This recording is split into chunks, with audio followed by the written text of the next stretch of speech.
Olá, leitores e leitoras. Estamos de volta para mais um encontro com a leitura. Desta vez trouxemos uma obra literária do escritor inglês Herbert George Wells. A Máquina do Tempo é o título. Obra publicada em 1895. Trata-se, como o título já nos dá uma pista, o tema da ficção científica, assim como trabalhou também nesta área Júlio Verne.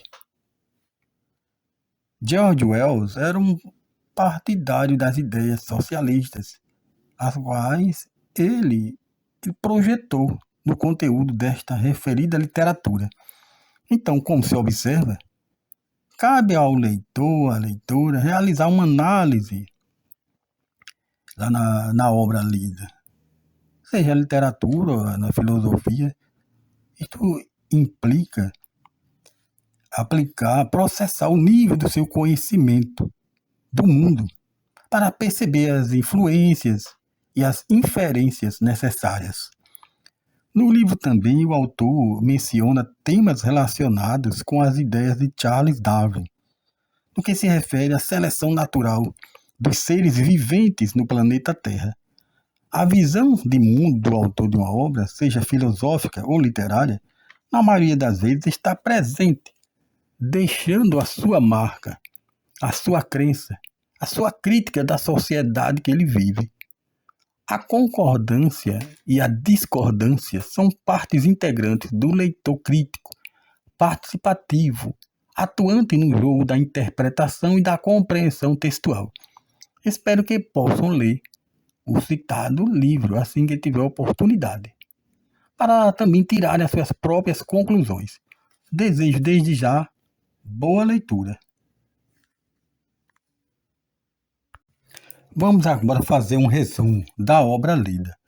Um jovem cientista possui o sonho de viajar no tempo. Partindo deste princípio, trabalha incansavelmente em seu laboratório para obter êxito. Fato este que, certo dia, resolveu apresentar aos amigos o resultado das suas pesquisas, transformadas agora em ações. Exibiu em sua casa aos convidados um pequeno modelo de sua engenharia e acionou o botão, fazendo com que a máquina girasse em grande velocidade até desaparecer diante de todos. Ninguém acreditou que a viagem através do tempo fosse possível, pensando que o que aconteceu ali diante dos olhos deles foi apenas um truque. Mas o inventor estava convicto de sua máquina mecânica científica. Convidou os que ali estavam com ele a entrar em seu laboratório e ver o projeto em tamanho maior, tornando capaz do ser humano viajar no tempo dentro daquele objeto. A descrença foi ainda maior. Convencido do seu propósito, o cientista resolveu testar seu instrumento de maneira prática, já em outro dia. Entrou, acionou o dispositivo de partida. Neste momento, a máquina começou a girar rapidamente e ele viu o avanço do mundo que ele pertencia através dos tempos, indo em direção ao futuro.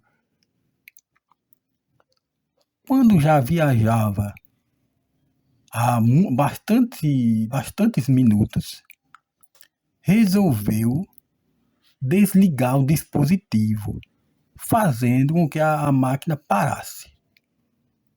Abriu a porta, resolveu sair e contemplar o local. Pequenos seres parecidos com os humanos estavam diante dele.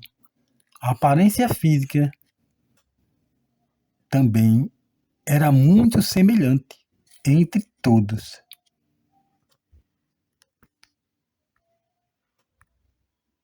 Precisava comunicar-se com seus novos anfitriões. Descobriu que a língua deles era muito diferente, mas com o passar dos dias, no convívio diário, começou a aprendê-la. Coisas diferentes. Não era somente a linguagem, o modo de se vestir era diferente do tempo que o viajante viveu, ou melhor, do tempo que o viajante tinha vivido antes de vir para o futuro. Neste novo estágio da humanidade, as vestimentas eram iguais para todas as pessoas. As moradias eram coletivas. A alimentação era somente vegetais, especialmente frutas. Passados estes momentos receptivos, o susto veio logo adiante. Sua máquina do tempo fora furtada. E agora, como voltaria a seu tempo, lá no passado? Já que o mundo era o mesmo. Só que ele estava em um futuro longínquo. Uma verdadeira caçada começava. Tinha que encontrar seu passaporte para o passado. Através de informações recebidas, descobriu que havia também naquele tempo uma população que vivia nos subterrâneos. Andavam sujos, maltrapilhos e tinham uma aparência nada agradável. Eles é que sustentavam o modo de viver, ou seja, o mundo da superfície, para suprir as necessidades daquela gente privilegiada. Começou uma busca, uma aventura perigosa para descobrir o paradeiro do seu invento. Entrava em túneis, cavernas subterrâneas, teve que enfrentar aqueles seres, travou luta com alguns deles, chegando até a eliminar alguns em combate. Mas nem só de luta ele viveu. Conheceu uma moça nativa daquele lugar e nutriu certa amizade e até mesmo a paixão por ela.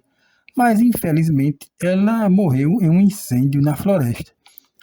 Finalmente encontra seu objeto de procura e resolve ir embora dali o quanto antes. Aciona a alavanca de partida e o mesmo acontece quando na primeira viagem.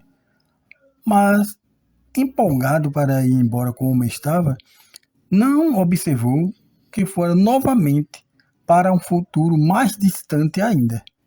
Parou em uma praia e contemplou aquela natureza exorbitante. Olhou ao redor e não viu mais pessoas, mas somente animais aquáticos gigantes. A raça humana tinha sido extinta. E somente os seres mais fortes sobreviveram no processo de seleção natural. Não demorou muito ali, porque o que desejava mesmo era retornar ao convívio do seu tempo e seu povo em Londres. Adentrou no seu invento do tempo. Desta vez tomou bastante cuidado para ajustar ao ano desejado. Já era um viajante do tempo com certa experiência agora. Já dominava os comandos com precisão. A máquina dos sonhos. Reapareceu dentro do seu laboratório. Estava feliz e agora poderia ver os que com certeza o aguardava. O seu retorno, porém, não sabiam que ele tinha ido a um futuro distante. Pensavam ter desaparecido para fugir um pouco de sua realidade. Os amigos estavam enganados. Procurou todos e contou a verdade e a novidade. Eles pensavam que ele delirava, mas vieram conhecer mais sobre a façanha relatada. Mostrou-lhe um ramo de flores do futuro que tinha trazido como presente. E os convidados viram que era algo muito estranho e que jamais tinham visto igual aquelas flores que o viajante do tempo mostrava. Todos os convidados já tinham ido embora, incrédulos. Contudo, um deles fixou o olhar e resolveu ficar. E viu quando o viajante do tempo entrou em seu laboratório. Um pouco antes, ele havia dito a este homem que iria viajar novamente para trazer mais provas, tanto quanto forem possíveis, até com fotografia ou espécies variadas. Este último amigo resolveu ir ao recinto mencionado, ou seja, lá no laboratório. Girou o trinco e abriu a porta. Ficou bastante assustado com o que via diante de si. Algo excêntrico, uma máquina girando em alta velocidade. E em seu interior, a figura de seu amigo quase que irreconhecível, parecendo um fantasma que desaparecia do nada até a finalização. Faz 3 anos que ninguém mais via o viajante do tempo. O espectador que testemunhou o fato o aguarda com certa ansiedade. O propósito de ler uma obra literária é ficção, é claro. Então, o deleite de apreciar a história é primordial. Porém, a literatura não está imune a influências originadas do pensamento do autor em relação ao mundo. Dizem que a vida imita a arte, assim como a arte também imita a vida. Portanto, cabe a nós, leitores, acompanharmos através de diversas análises e leituras do mundo em que vivemos, para identificarmos os traços que marcam os conteúdos das histórias, sem deixar de apreciá-las. Neste caso, ou seja, nesta obra lida, o autor buscou elementos de sua posição político-ideológica, do socialismo, para fazer sua crítica à sociedade, a sua crítica social, à realidade dele naquele tempo da Inglaterra, aí naquela época da Revolução também Industrial, notadamente da exploração dos trabalhadores. Então, tudo isso ele falou. Então, relatou também sobre o declínio da sociedade de consumo, que levaria à extinção dos seres humanos e dos animais, bem como dos impérios econômicos e da vida moderna do mundo capitalista. Então, muito importante prestar atenção. Mesmo em obra literária, contém elementos da visão do mundo do autor. Então, acrescentou também as ideias de Charles Darwin, nas quais retratava o processo de evolução das espécies e a consequente filtração, a seleção, do qual apenas os que sobreviverem seriam os mais fortes. Isso e muito mais pode o leitor, a leitora, obter nos conteúdos de um livro. Portanto, ler é explorar, que é muito mais que apenas saber.